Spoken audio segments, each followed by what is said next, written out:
মেয়ে মানুষ কিন্তু একটু বেশি ঢঙ্গি হয়। তারা যেহেনেই যায় না কেন একটু না একটু ভিডিও করবেই। আর একটু ঢং ঢাং তো দেখাইবেই। কারণ কি? মাইয়া মানুষ কেন এত ঢঙ্গি কেউ কি বলতে পারেন? যাই হোক আজকে আমি এক জায়গায় যামু তাই হচ্ছে একটু রেডি হয়েছিলাম।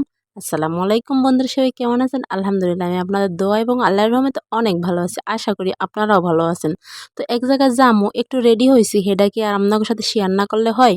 আর আমরা তো একটু বেশি ঢং দেখাই, তাই না বলেন?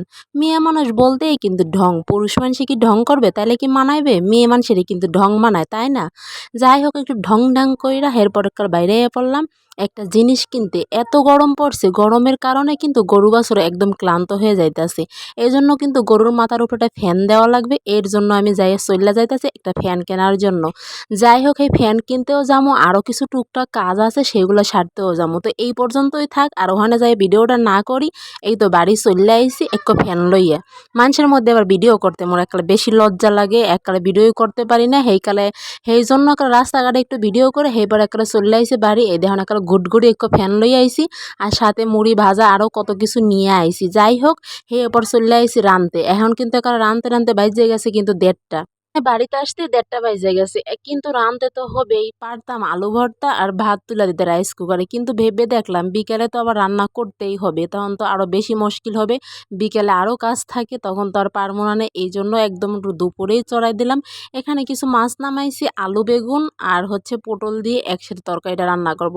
তো মাছটা একালে সুন্দর করে ভাইজে নিলাম। এদিকে কিন্তু ফ্যানটাও একা ভাইয়ারে দিয়ে টানায় নিলাম। যাই হোক ওই টানানার কিন্তু ভিডিও করি নাই, ফ্যানটা লাগাই দিছি গরুর জন্য। এরপরে হচ্ছে এখন মাছগুলা ভাইজা নিছি, এখানে একটা জিরো ফোড়ন দিয়া এরপর একাল তরকারিগুলো দিয়ে দেবো। আজকে একটা গাদা গাদা তরকারি, মানে আলু বেগুন আর পটল সব দিয়ে দিয়েছিলাম একসাথে। আর তাড়াহুড়োর তরকারি রান্না একটুও মজা হয় নাই, কারণ 1:30 বাজে গেছিলো, তাড়াহুড়ো করে রান্না করতেছিলাম। তারপরও যা হয়েছে আলহামদুলিল্লাহ আলহামদুলিল্লাহ।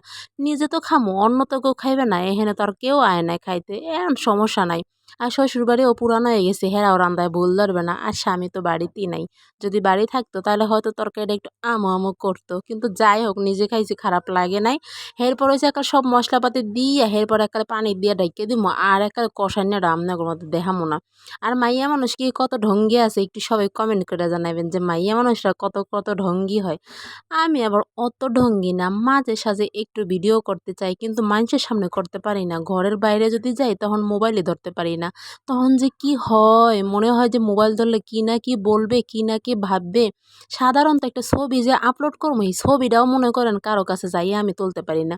মনে করেন মোবাইল নিয়ে বাইরে নামছি, একটা ছবি তুলমু, এর মধ্যে দেখা যায় মানুষ আইয়া পড়ছে, তখন মোবাইলকে বন্ধ করে আতে থইয়া দিই। তো মাঝে মাঝে এমন হয় ভিডিও চালু করছি, এর মধ্যে সামনে মানুষ আইয়া পড়ছে, এবার মানে কয় কি যে তোমার মোবাইলে তো লাইট জ্বলে, কিন্তু দুঃখের কথা তখন কইতে পারি না যে আমি ভিডিও করবো।